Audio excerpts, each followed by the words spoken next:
What's up everyone? This is Stephanie. I am your Florida mortgage gal, and today I'm here to talk about pre-qualification versus pre-approval. What are the differences and when should you be doing either of those? So pre-qualification. Pre-qualification is when you call up a bank. Let's say you call, Quicken Loans or Bank of America, Chase, any of these big institutions tend to do more of a pre-qualification than a full pre-approval. They're gonna ask you some questions. They might even ask to run your credit score. They're gonna ask you what kind of money that you make. They're gonna ask you your income type. Is it salary, hourly, commission? How long have you been with your employer? How much money do you have saved up? Those kind of things. It'll probably be about a 15, 20, even 30-minute conversation, and they might get a lot of great information from you. However, it is not a solid approval. Let's take a step back on why you even want either of those, a pre-qual or a pre-approval, to begin with. Well, when you're putting in an offer on a home, that seller wants to have some sort of, they want to feel good. When you're putting an offer on that home, the seller wants to make sure that you're going to be able to close on the home, right? They're taking their home off the market and promising it to you with the good faith that you are going to be able to close on it, right? Sounds simple enough. However, if you haven't gotten approved through the loan first, you might not be able to close on it. Just because you want to spend that money doesn't mean that that's something that's going to fit with your lifestyle. Ever since the 2007, 2008, the loan market got completely restructured because people were getting loans for more than they could afford. One thing that happened is there was a standardization of loans. You have conventional FHA, VA, and USDA, the most common loans, and then there's portfolio loans as well.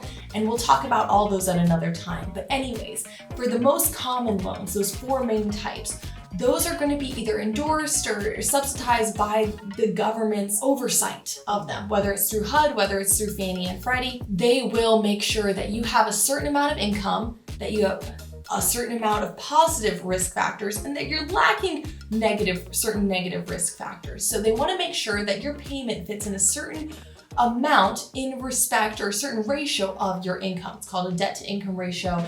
Again, we'll talk about that later. But anyways, so you have to qualify for the loan, right? It's kind of like going to go shopping. If you're going to the mall, if you don't have the cash, which most of us don't have the full cash for this home purchase outright in full, you have to have a credit card, right? How else are you going to buy the clothes or the whatever it is that you're shopping for? You have to have an approved way to spend those funds. Same thing with a home purchase. So a pre-qualification or a pre-approval letter is a letter from the bank saying, hey, we've got you covered. We're going to go ahead and give you that money up to X amount of dollars. We know that you have the down payment for it. We know that you have the credit for it. We know that you have the income to support the payments, that you haven't shown a bankruptcy recently or any other of the negative risk factors that can affect you being able to qualify for it. Anyways, back to a pre-qual. So that pre-qualification conversation where they maybe run credit, but they're going to ask you a lot of questions. Here's the key factor. They're not asking you for documents. So the loan officer or whoever's working for the bank having this conversation with you, they haven't vetted you completely, right? It's kind of like, I talk to people all the time, as a good analogy is kind of like going to the doctor, right? Just because you have a conversation with your doctor and say, hey doc, I've got these symptoms, they're just doing their best guess in order to diagnose you if they haven't run the actual tests, if they haven't actually reviewed your personal items. So for a loan, it's things like your tax returns, your W-2s, your driver's license. If it's a VA loan, your DD-214, your certificate of eligibility. They'll run tests on you to make sure that you can qualify for this loan in accordance with Fannie Mae, Freddie Mac, HUD. All right, simple enough. Now, that pre-qualification letter, because they haven't done a full underwrite of your file, they haven't gone through with a fine-tooth comb and looked through your bank statements and say, hey, you've got this payment for $275 a month showing up every month on your bank statements, but it's not showing up on your credit report. What is that? Did you get a new car? Stuff like that can make a really big difference on your actually getting the loan later on should be coming up before you go under contract, right? You want to make sure that your loan is as solid as possible before you go under contract, and we'll get into some of the, click below if you want to skip right to it, but we'll get to some of the negative ramifications of why you want to make sure that you have a solid loan first and what happens if you don't. Anyways, a pre-approval letter is what you really want. And a pre-approval letter comes from a loan officer that's taking their time through the pre-approval process. Now, whether you get a pre-qual letter, some people want a pre-qual letter up front because they think it's just easier, I don't want to submit all my documents. Whether you're doing a pre-qualification letter or pre-approval letter, when you go under contract, you're gonna have to submit the same documents. The pre-approval letter just means that you're submitting those documents earlier, right? And that's what we want. We want to get the hard work out of the way, because when you're under contract, there's enough happening. You're thinking about movers, you're thinking about all of the factors. Maybe you have to take a couple days off work in order to do the transition, to make the transition to the new home. There's so many other things that are happening when you're under contract that you really shouldn't be worried about going back into your storage unit and trying to find your W-2s or your tax returns that you don't remember who your CPA was, or you got to go back onto whatever it is, right?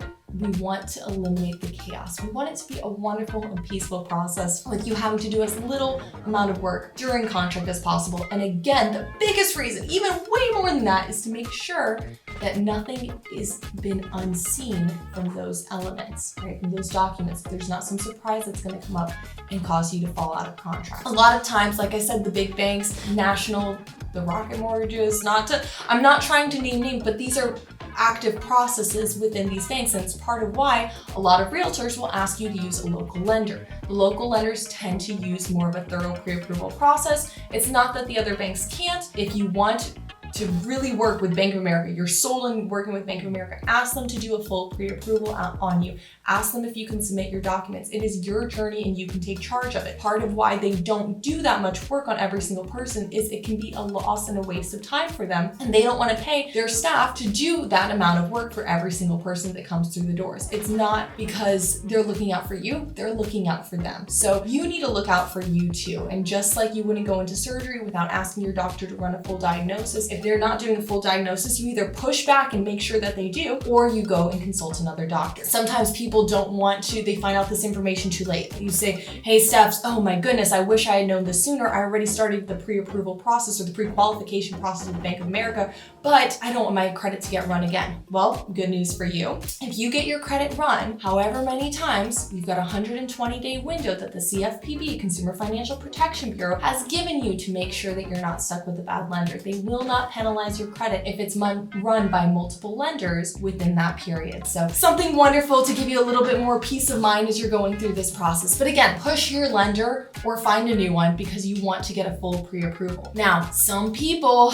again, they don't want to do all the work up front. That's fine. Let's talk about some of the negative impacts of you not getting a pre-approval up front. It might change your mind. Number one, wasted time, right? If you go through and you're trying to find, this home and you're going from property to property, it's a lot of your time. And you might not be finding a home that you're going to be able to qualify for because again, there's something that could pop up later, might not be able to qualify for that property. Going and getting a full pre-approval is going to be a better use of your time. Number two, better negotiations. Most listing agents or most sellers are going to have a listing agent representing them because they want someone to help them navigate the sales process. That listing agent is going to call your lender most of the time. They're going to ask questions about your pre-approval, your pre-qualification, and a pre-qualification letter does not speak the same volumes that a pre-approval letter is. If any agent is worth, if they know what they're talking about, they're going to be able to tell the difference. They'll spot the fake and they'll put the pre-qualification at a lower spot in line if there's other offers on the table than a pre-approval letter. Number three, you might not find the home within the budget. This happens actually even sometimes if you're working with a great lender that's doing a full pre-approval process,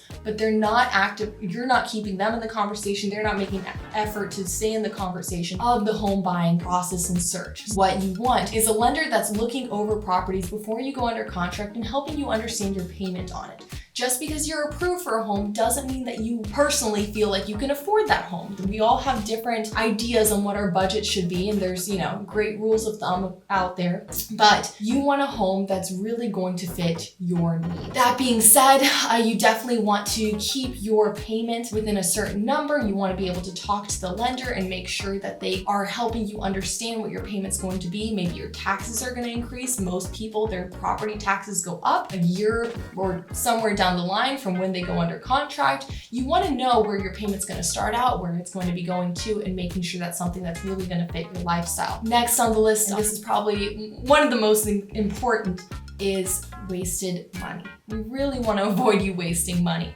And if any of those other things happen, whether the loan doesn't work or whether the payment's too high for what you want or you're not able to close on it, if you don't know that up front, you might have already paid for an inspection. Maybe you paid for a wire fee to transfer your deposit into the escrow account for you to qualify or for you to keep with the contract. Maybe you even paid for an appraisal too. And depending on where you are, and as inflation, gets more and more, and as inflation keeps going up, we are spending more money on inspections and appraisals than ever before, and it will continue to be that for the rest of eternity, right? Prices just go up over time. So anyways, an inspection can easily cost you $300, $400, $500, $600, $700, $800, depending on if you need a wind mitigation, a 4-point, a termite inspection, a regular inspection. There's so many different expenses in that first inspection because you want to make sure that you fully vetted the house, that you might pay for that right away in your first couple of days of being under contract. The loan officer, especially if they're not being a proactive loan officer and they're working for,